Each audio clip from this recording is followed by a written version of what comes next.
spoken about, like how shops close at a certain time. If you commit a crime, the cops don't just instantly swarm you, you get the chance to intercept NPCs before they reach payphones.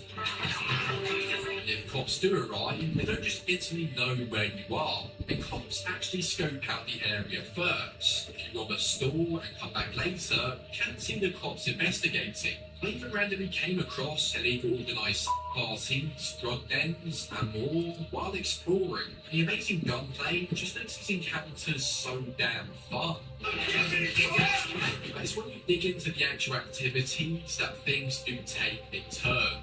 Yes, there is plenty to do, like clearing Ender's hideouts, but they do get repetitive really fast, as you're essentially just taking down goon after goon with no variation, or moments to break it up. Despite how fun the gunplay is, I think I can back just how recycled it will eventually feels. In all, Mafia 3 has a surprisingly alive open world, mechanics and details that go under the radar, much like its main story. Repetitive mission structure just brings it all down, making it a great but flawed open world. Watch Dogs Legion might be the weirdest open worlds Ubisoft has ever made. Visually, it looks kind of amazing. Landmarks are recreated incredibly well, not just a setting many of us have wanted for a long time. Typical Watch Dogs fashion, getting around London is somewhat fun, but it's clear Ubisoft still hasn't mastered the art of driving, as handling still feels pretty shite and too arcadey and floaty. It's also a shame how the slick parkour animations from the second game were completely abandoned, really dumbed down, only to account for the biggest punt Ubisoft has ever made in a game, the play as anyone mechanic. This makes voice acting dire to listen to. I'm so ready to help out, cause Yourself only using a select few characters, as no one really wants to explore the map like the Hunchback of Notre Dame. Speaking of the map, despite what anyone says about Legion, this is one of the best renditions of London in the video game. The scale, the landmarks, the road design, it just really feels like London. But it is a massive shame how it lacks interiors and that attention to detail. As yes, there are plenty of pubs to explore, which is a massive part of British culture, trust me, I know. I am not drunk. can you tell the time? I am not fucking drunk. Not including interiors for shops, just lazily having a loading screen and doors, kind of sucks. I actually think the futuristic setting just doesn't really work. So I hate how annoying the drones are in this game. Just feel incredibly OP. The checkpoint markers around the map feel like a cheap way of getting away with not making a more immersive wanted system. All the drone gameplay feels seriously tiresome, and this futuristic setting would have been more enjoyable. Legion does offer various things to do, like bare knuckle fighting, delivery runs, graffiti, drinking beers, and playing darts. My god, this minigame is god-awful. Most side missions consist of entering a restricted area, stealing something or taking out the target, then on to the next. The hacking does make it fun at first. It's not narrative driven, and it feels very much like a checklist. Overall, Watch Dogs Legion is easily the most visually impressive setting so far. It really is held back by its lack of attention to detail, futuristic direction, and lack of progression of the second game. And Ending 1 is a weird one, because it really isn't a traditional open world. As it does have a free roam, it was published by the king of open worlds, and its version of LA has always been torn apart for several reasons. So diving into it, even though it's more than a decade old, it still looks very impressive. The roads are populated, the map feels gigantic. At first glance, it's very different from how others describe it. Once you dig a little deeper, that's when things really start to change. Similar to GTA, getting around is done by driving on foot. The driving feels like a simplified version of GTA 4. The cars do feel slow, but the handling is actually pretty good. Your partner will even react to your driving. Dr. Tazman says he was bound on the right belt. Despite being a police officer, you can steal cars, even from other cops. I need his vehicle, officer, now. It does suck how you can't really kill NPCs in the open world. Even if you hit them, they always seem to get back up again, leaving no consequences. You can also transform into Forrest Gump and turn your siren on.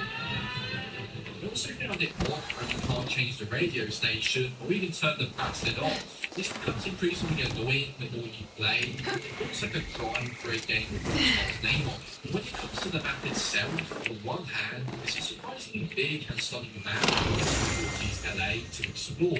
There are plenty of interiors to walk around in, NPCs react to stop signs, they buy ice cream, it all seems alive. There are some major problems. First, Christ, the icons are so damn small you feel like you need an eye test. Ponto, you can't even fully zoom in, making it so easy to lose your player marker. The minimap abandons Rockstar's genius waypoint system, but possibly asking your partner for directions instead, which might be realistic, but it is increasingly annoying. Take the next break.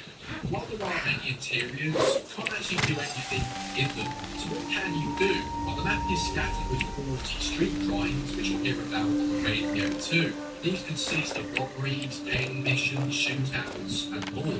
While there is variety, it can be way too easy, short, just not very fun. You can find hidden cars, but it gets boring pretty quickly. And that leaves you with just landmarks to look at, hidden badges, and that's pretty much it. Cole Phelps is also homeless in this game. I tried going to his girlfriend's place, but I think the presence of Mohamed Roy is the reason her door was bloody bolted shut.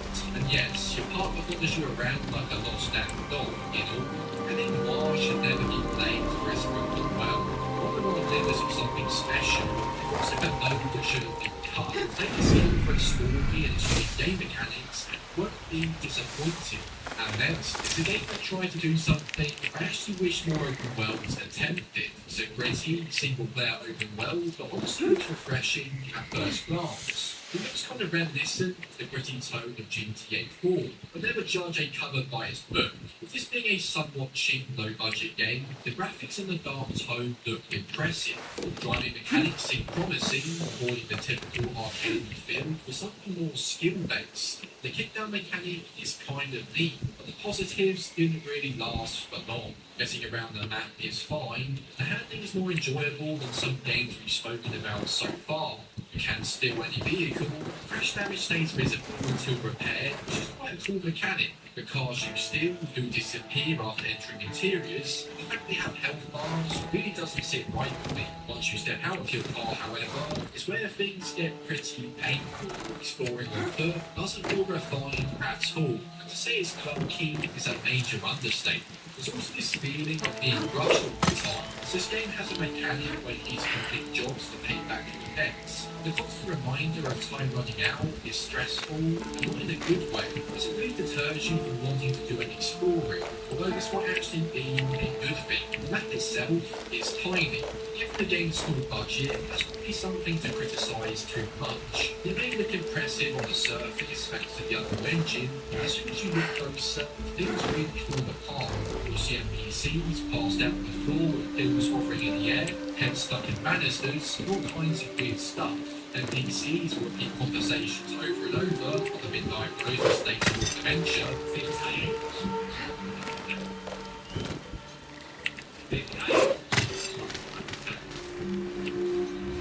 the lack of interiors and overall depth, despite how small the map is really disappointing. When it comes to things to do, things really do take a nosedive. I think we'll be doing most is being greeted with a damn crash message about bullshit performances. The map is scattered with jobs to help you there, consisting of battering cars, vendors' health bars, and beating up bugs.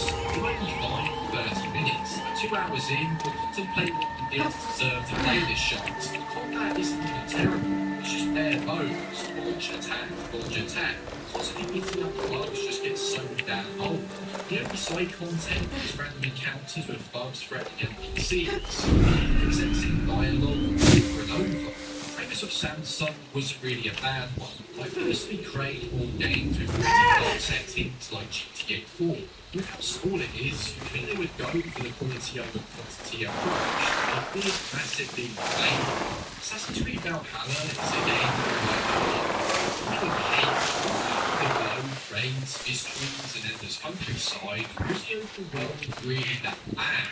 What hits you first playing this game again are the visuals. It still looks breathtaking at times, and the visual name definitely feel the British visuals. Getting around on the course is your standard system, like in most games today. Able gameplay returns with cool little details like listening to stories and the film singing again. The Assassin's Creed just feels stripped away the most bare bones parkour mechanics, but it's awful stealth. With how gigantic the map is, you're likely just to hit the fast travel button most of the time. Or you're really missing out on anything. With how huge the setting is, there's no doubt that most parts of the map are made up of fields, small towns. It seems like a lot of filler, but to be honest, this is what the British Isles would have been like in the late 19th century. There were rental buildings like churches, there's little markets, and there's things to see as you explore. So yes, it might not be the most interesting setting, but it is historically accurate. I actually think the setting is very well executed. Where the open world does take a turn though, is in the side content. Towns are occupied by enemies, survival, loot, drinks, and repeat. The RPG combat here just doesn't really help matters, as the arcadey, over-the-top, non-Assassin's Creed style just doesn't appeal to me personally. Almost every piece of valuable gear, upgrade material is hidden behind repetitive puzzles. Mystery side quests will vary at first, but due to the game's painfully long length, they once again just get tiresome. And honestly, we're not a fan of the combat or basic parkour. I feel like a lot of this game's issues would have been solved by one simple thing, making it shorter, just more compact. As an open world game, Valhalla isn't as bad as some people claim, but its dragged out repetitive gameplay just makes it more of a chore than an experience you want to devote time to. Though, the opposite can be said for the next game, for reasons you might not think. Just before we find out why, please don't get ripped off paying silly prices for the latest games. I'll leave a link down below to Instant Gaming where you can grab them while If I'm seen, I'll have to fight my way out. Grab Burst Light, Lego Batman, or any other game, just click the link down below and we'll save some cash. It also helps out the channel too. Now back to the video. It's no secret that Cyberpunk has had one of the best comebacks in gaming. However, those of us who are unfortunate enough to play the old gen version often regarded as one of the biggest open world disasters. But just how bad was it? First thing you noticed right away was just how clumsy the visuals were, which really made you appreciate just how far from the since the PS4 days. Getting around my city works almost the same way as it does now. Even driving around the most built-up areas, roads were absolutely lifeless. Sometimes not even a single car was present. The same went for highways, where you see maybe a handful of cars at once and you were lucky. I mean, just look at when I drove around this roundabout about 70 times. In the version we have now, this is normally stacked with traffic, but here, it's almost a complete ghost town. Map of Night City itself is essentially the same as many others done today, with various materials and locations. Driving in certain locations, such as the desert, is kind of painful. The car pocket is magnified by 100, and it's hard to ignore. There's also this horrific visual glitch for moving up foot, like a motion blur effect, which you can set in to make sure motion blur is turned off. And yeah, it fixed whatever this was. When it comes to things to do, the side quests from the current version are more present. While the PC and the quests can get a bit repetitive, the game is packed with solid content that does feel varied and enjoyable, even the on-gen version. But my god, on-gen is so held back by how bad the PC system is. You can get crimes, yes, the PC Yes, are Spirit here, has they that. just randomly spawn anywhere. Good, which is so lazy. To make it worse, lots of people change cars. So you're left just driving around the map and randomly spawning street corners. Decades ago, the PS2 had better key system than this, which is nothing short of embarrassing. In all, to say that the on-gen Cyberpunk was a disaster still very much remains true. Things from then and now, truly is day and night. Starfield is easy, but there's this frequency well. Not because it had no ambition, too much of it. Planning, loading screens, a universe that somehow felt like since launch, changed. Getting around has changed quite a lot. Space travel moving tweets without your systems, without walking menus. It is quite back to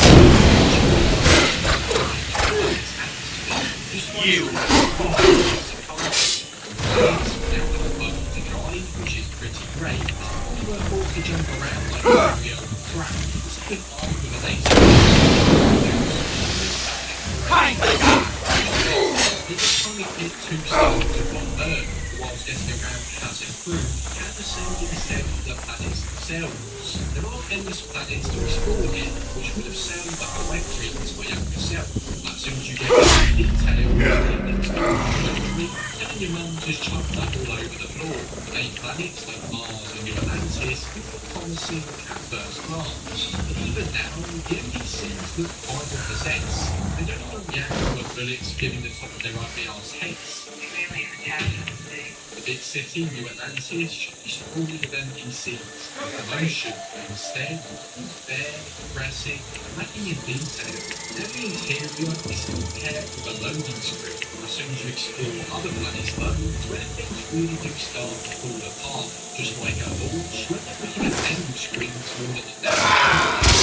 Have actual maps now. The terrain on almost every planet just feels lucky and tasty. But when it comes to things to do, this is where it gets interesting. Where this game lacks in attention to detail, it's really made up by its side concept. What to do is kind of overwhelming. Down sports, avoiding mysterious ships in space, customizing your own ship, example, wanted, the side content here, companion events, while they are absolute cinema, variety and sheer amount of them is impressive, it won't distract you from some things major problems. In all, Star Wars is a better game than it was at launch. It's a huge ambition, lack of quality over quantity, massively, this is the part.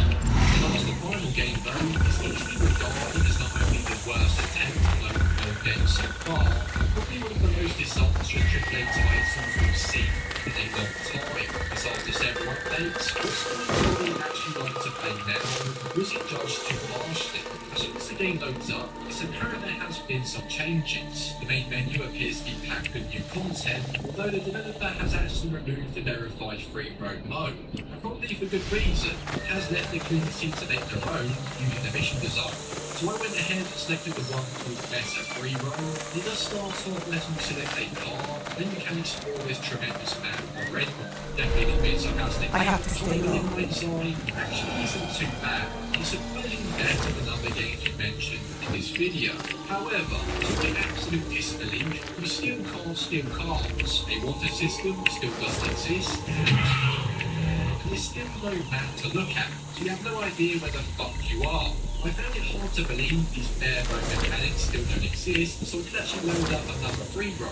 And yes, Mind's Eye really failed to do the basics of an open world game. But somehow, it gets even worse. The map of Red Rock may look impressive at first glance thanks to a big build on the Unreal Engine. You know how in almost every other game, even from decades ago, when you shoot a petrol pump, we all know it normally leads to becoming Human Torch. Mind's Eye, this is what happens. Bloody hell, the attention to detail, the ragdoll physics are still cardboard cut-out levels of horrific, and the NPCs walking down the streets, where we need to say much more than this.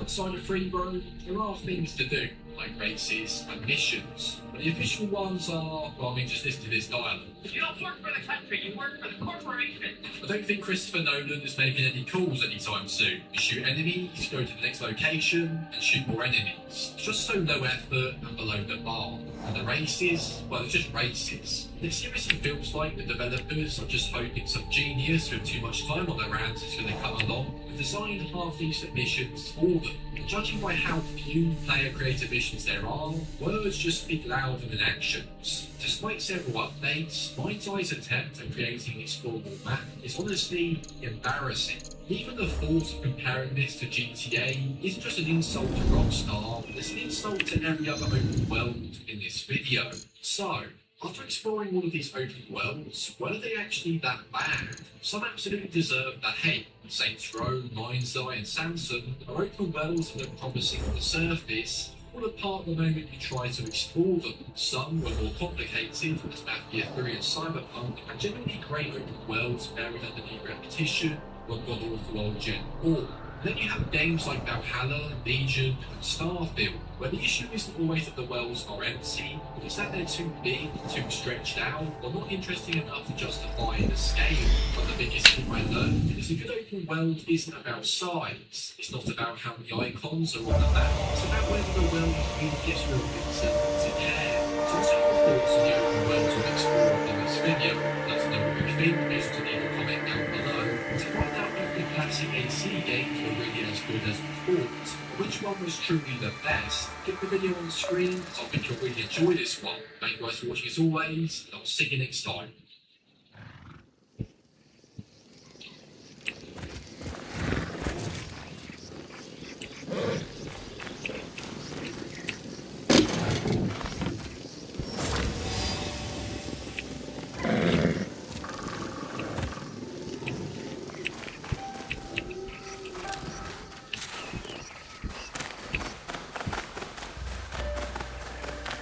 I have heard the metalwork at Nijo Palace in Yamashiro has no equal. I hope to see it one day.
Look, I'm almost finished. Later, Junjiro. It is done. The two Onryo are gone. They thought themselves beyond justice. It is a good beginning. Our next step is less certain. Our allies got wind of something. What is it? Lord Akechi Mitsuhide wants to speak to you. Lord Mitsuhide. Oda Nobunaga's most powerful daimyo. More like his dog. I've seen how he resents his master. It could make him a powerful ally. But how did he contact us? Does he know about this place? No. We intercepted what we thought was a letter to a commander, but instead it was a message. For you. He knew our spies were there. He knew we would get to meet. Where does he want to meet? It only said, at the place where you killed the first. The first. He must know about the Onryo I killed at Katano. Maybe the others as well. We need to be smart about this. If Lord Mitsuhide wanted us dead, he would send soldiers, not a message. This is something else. Yes, a trap.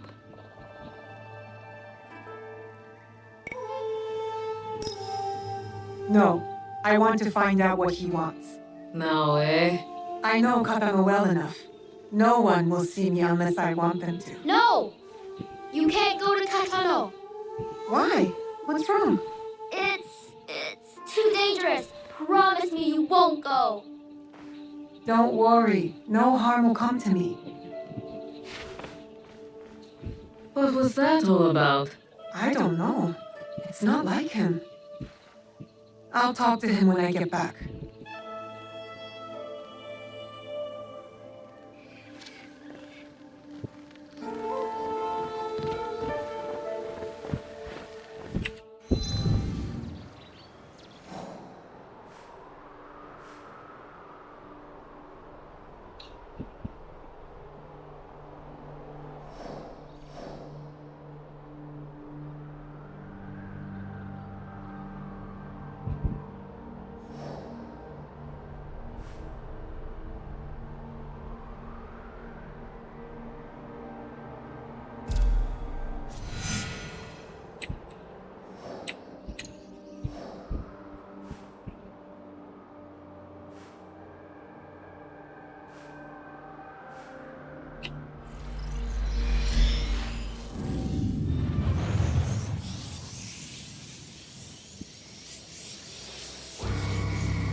After the battle at Amagasaki, Yaya said she would come back here.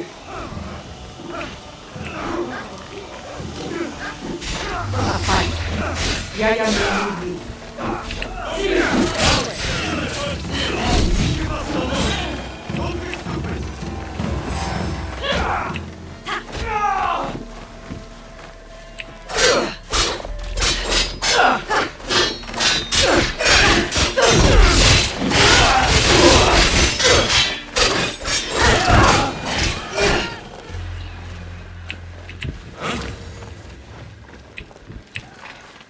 Hey, who is there?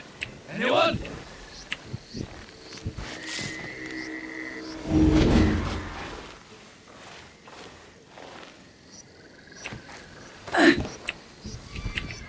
It looked like you needed help turning the tide.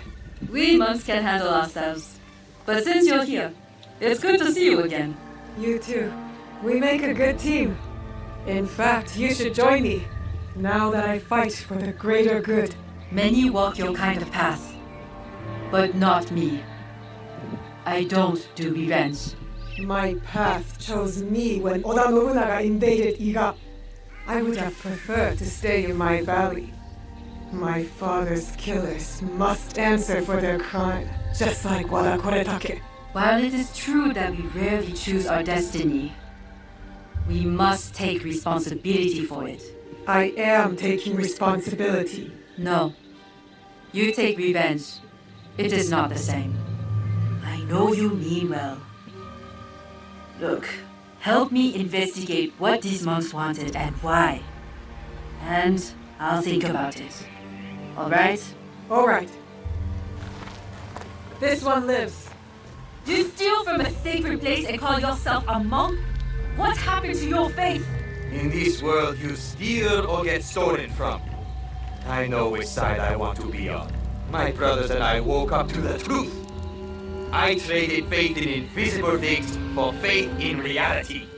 Where did you take the valuables? There are no valuables here.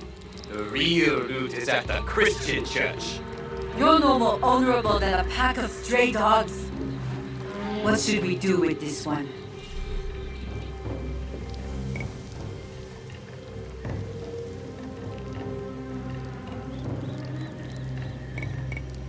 You spoke of forgiveness. Who could be more worthy of it than a stray dog? You are right. He needs empathy, or he will never change. You are forgiven for this theft. But pray I don't catch you stealing again. Oh! Not you! Your face. Are you alright? Nothing I can't handle. One of the thieves left your quarters with your hairpin fastened to his robe. My husband's Kanzashi. His hood fell, and I caught a good look. Young, with a dark brow. He used to follow you around the years back. A grumpy duckling after its mother. Tetsuo. Yes, like someone pissed in his buckwheat. That kanzashi meant something to you? It belonged to my husband. One of the only things I had left that touched him, that felt like him in my hands. When grief has no home, it will turn to anger. We need to find Tetsuo. That monk said others went to Takatsuki Church. Tetsuo may be there with the kanzashi. Let's go. Give him grace, Yaya. Perhaps he does not know what he did. He will return here safe. But he has some explaining to do. Tetsuo knows what that hairpin means to me.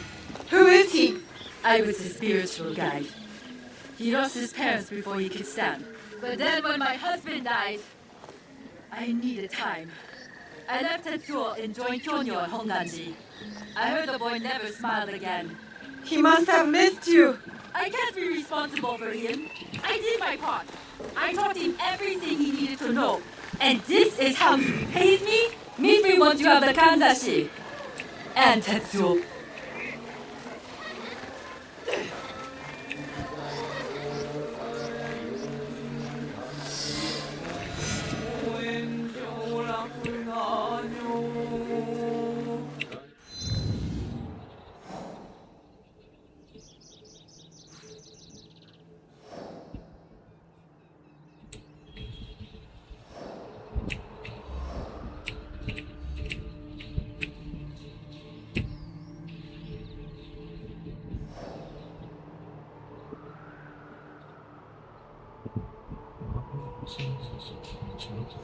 Ne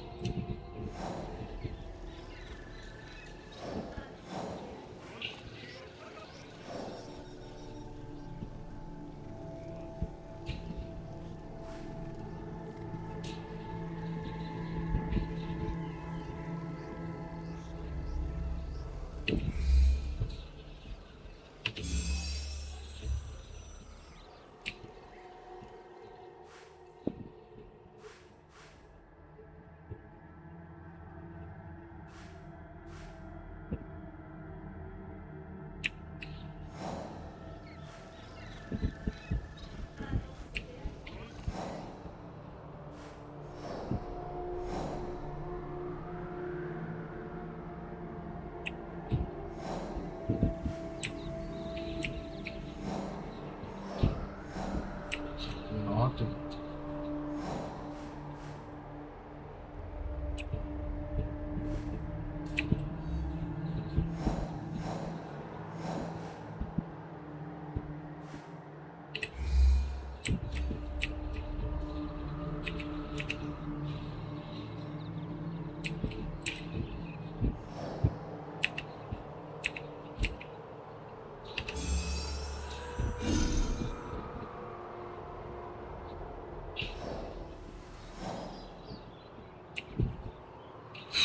Nereden sus?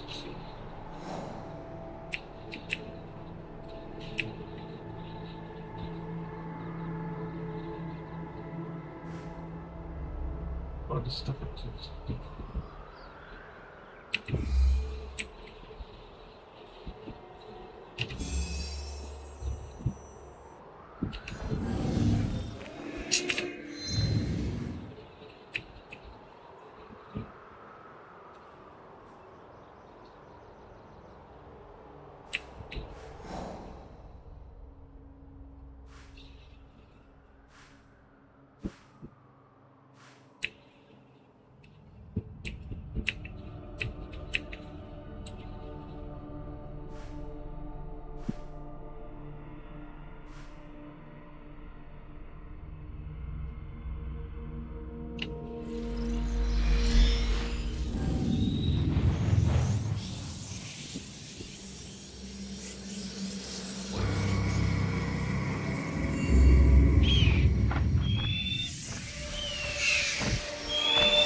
Yatsı batırmışım.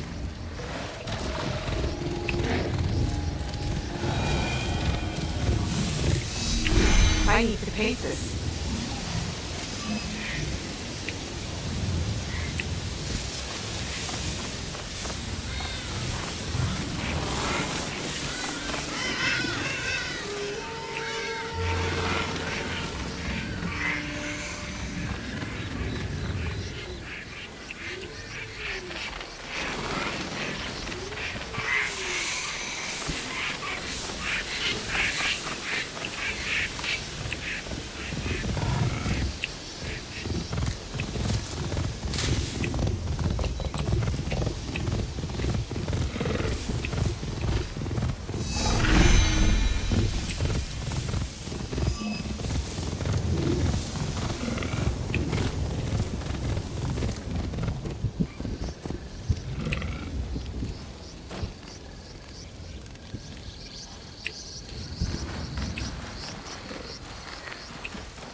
hear me.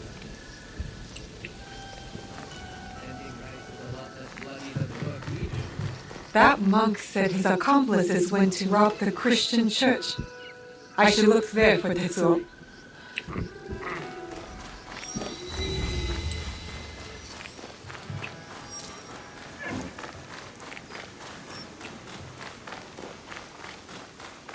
Why do we let the Namban build their temples here? Probably for profit.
Hello, kitty.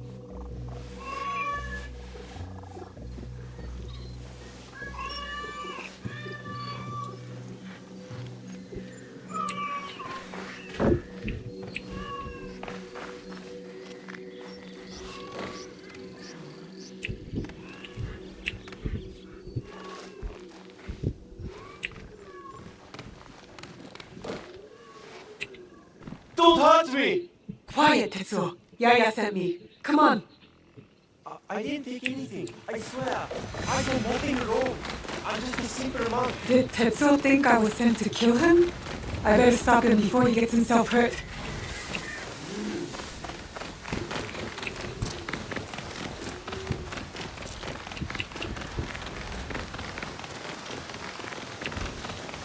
Tetsuo!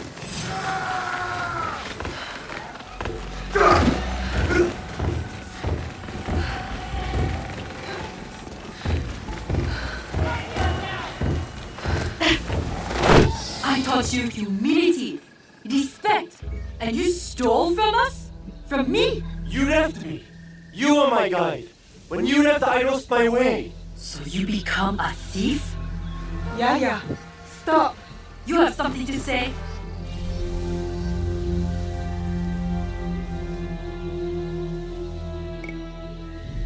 You said forgiveness is the only balanced path. Yes, Tetsuo did hurt you. What happened in your past has hurt you both. Forgive him. Forgive yourself.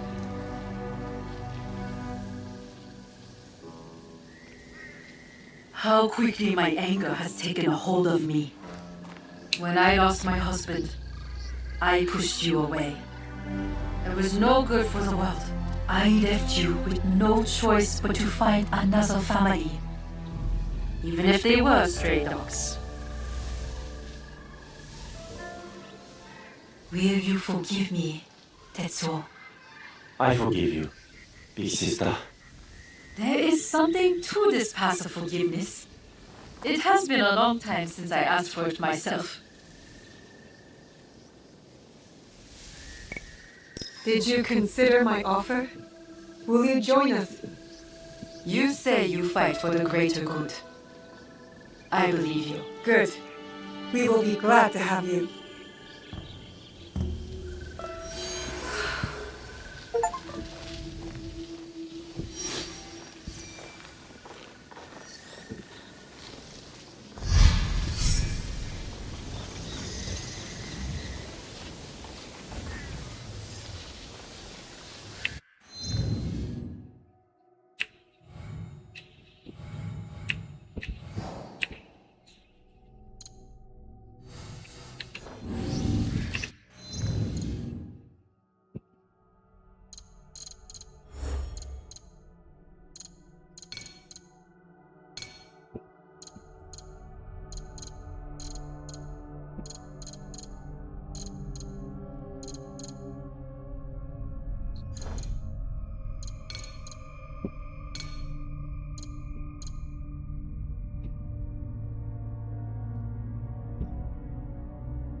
若すぎもではなかった。